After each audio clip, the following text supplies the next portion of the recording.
Ya, Oke, saya cari cara yang bijak. Pidato Ibu Mega kemarin itu dramatis. Nilainya A. Pidato Adian hari ini nilainya A+.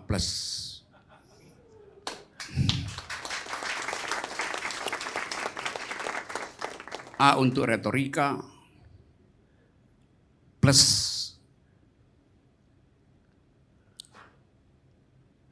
untuk sugesti. Dia kasih sugesti supaya 2024 itu harus diterima sebagai siklus normal dalam politik.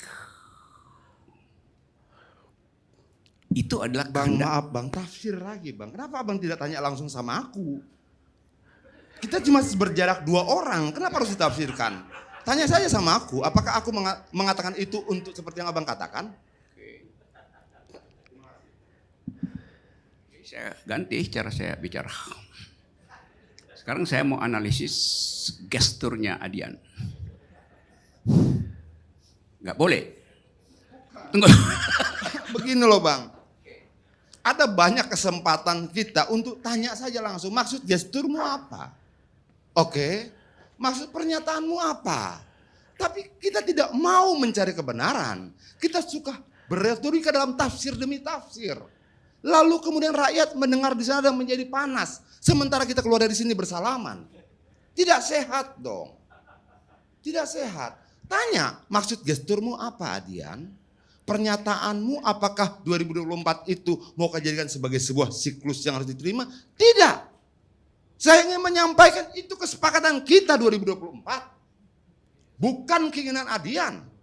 Lalu kemudian kenapa kita sederhanakan seolah-olah itu Adian inginkan. Saya izin ke toilet ya. Boleh nggak saya izin bagaimana? ke toilet 1 menit loh. Boleh. Dia lebih lancar bicara. Boleh nggak? Oke, kalau begitu saya lanjutkan. Kenapa tidak diizinkan? Soalnya sudah kebetulannya tidak demokratis. Nggak demokratis. Nggak demokratis. Oh ya.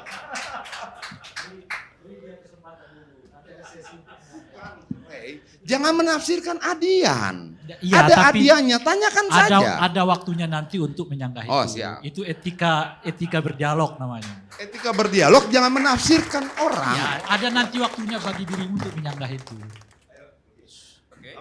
Aman? Oke, lanjut. Tadi kalimat saya, Adian saya kasih A+, retorikanya A, sugestinya plus. Kenapa? Karena dia kasih sugesti. Ingat kata saya itu, sugesti bahwa 2024 itu adalah normalitas dari siklus kepresidenan. Gimana saya kasih tafsir? Emang itu sugestinya begitu kan? Karena dia mengatakan, mari kita tuntun ini sampai 2024. Itu yang disebut sugesti itu. Sampai di situ dulu. Kalau mau protes silahkan sebelum saya lanjut.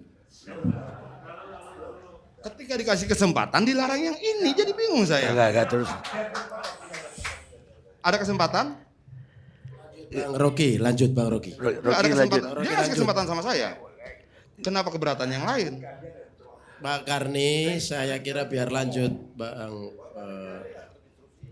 Biar lanjut. Adian biarkan aja dulu. Lanjut.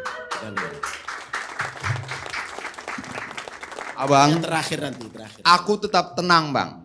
Oke? Represivitas terhadapku cukup banyak di masa lalu. Dan kita menjalani dengan ketenangan. Apalagi cuman ini. Lanjut Bang. Jadi nggak ada sanggahan. Lanjutkan terus. Yes, nice guys.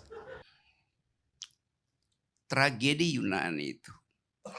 Panggung tragedi Yunani biasanya dibagi 2. Zin dan obzin.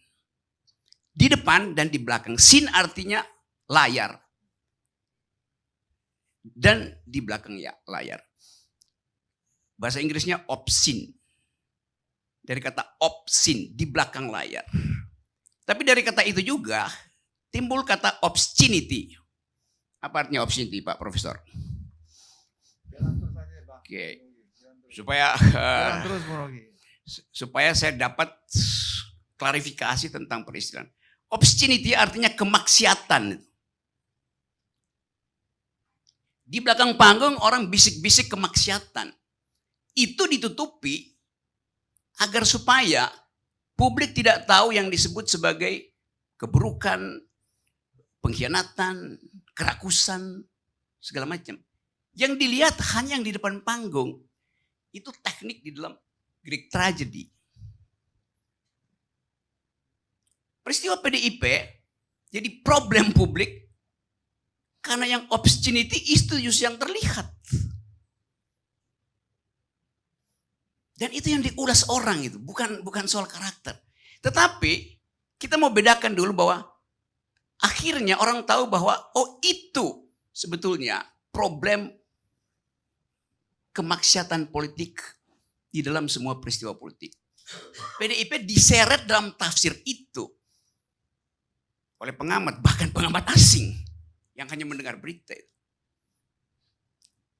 Jadi keadaan ini membuat orang memperoleh pintu masuk untuk membaca masa depan politik Indonesia. Orang dapat grammar baru, kemurkaan. Orang dapat grammar baru, feodalisme. Orang dapat grammar baru, di atas raja ada ratu. Itu semua yang kita sebut obscenity kalau kita belajar tentang dramaturgi Yunan. Dan itu yang memang ada dalam semua panggung politik di dunia. Yang selalu berakhir secara tragedi. Karena ada pengkhianatan itu.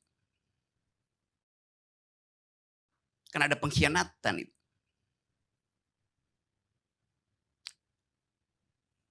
Saya nggak ada soal dengan PDIP itu. Saya nonton aja lihat itu.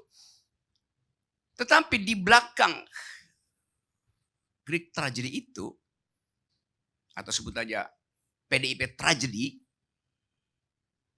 ada problem lebih mendasar dari sekedar Ibu Mega itu. Ibu Mega itu sin. Opsinya adalah olok-olok orang terhadap Ibu Mega.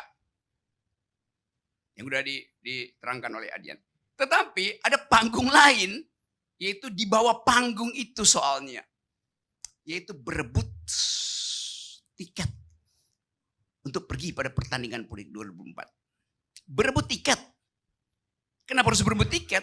Karena dipasang barrier to entry untuk nonton drama yang kita sebut presidential threshold. Kedunguannya di situ. Kalau nggak ada presidential threshold, nggak akan ada tragedi itu, nggak ada permainan pengkhianatan, obscene yang disindir oleh Ibu Mega dengan cara yang sangat bijaksana dan tajam itu. Ngerampoklah punya orang. Bahwa ini koalisi-koalisi, apaan koalisi itu? Ini sistem presidensial. Yang memang harus diteruskan logikanya. Kerjasama boleh, koalisi jangan. Suruh aja Google, koalisi dalam bahasa Indonesia artinya kerjasama. Sama aja. Tapi kita mau terangkan ini bukan untuk mengolok-olok tragedi yang udah the damage has been done. Udah terjadi kerusakan itu. Orang udah tonton keadaan tadi malam itu. Sekarang saya bilang tadi, ada scene di depan, ada obscene di belakang. Ada di bawah panggung. Orang berebut remah-remah di bawah panggung. Sisa dari 20% itu yang diperbutkan oleh yang namanya koalisi. PDIP aman tiketnya. Yang lain ini berebut remah-remah di atas meja politik. Itu intinya. Di dalam tradisi raja-raja Yunani. Yang diundang di dalam perjamuan nobility yang mulia itu bukan cuma orang, tapi juga anjing. Anjing diundang untuk makan remah yang habis makan memang kita mesti buang. Bukan kita, mereka harus buang di bawah meja supaya anjing makan. Itu yang lagi dicari oleh koalisi itu. Makan remah-remah itu kayak anjing menunggu remah-remah itu. Saya mau terangkan itu supaya kita paham betul apa yang disebut demokrasi itu. Tragis negeri ini. Tragika itu. Karena itu saya tuntut terus supaya batalkan 0% supaya Ibu Mega lega. Supaya nggak ada koalisi yang kasak-kusuk nyari makan di bawah di remah-remah itu. Semua partai itu. Di dalam politik cuma ada dua. Anda pro 20% atau Anda pro nihil persen itu. Demokrasi artinya datang dari garis start yang sama itu. Tapi nanti bilang ya itu open legal. Ya segala macam bisa dibilang open legal policy. Nanti partai-partai fundamental ikut kalau 20%. Bukan itu. Kalau kita bilang demokrasi, garis lurus demokrasi adalah 0. 20% apa? 20% itu adalah nama peternakan oligarki itu. Jadi silakan, kalau Anda nggak mau 0%, jadilah ternak oligarki.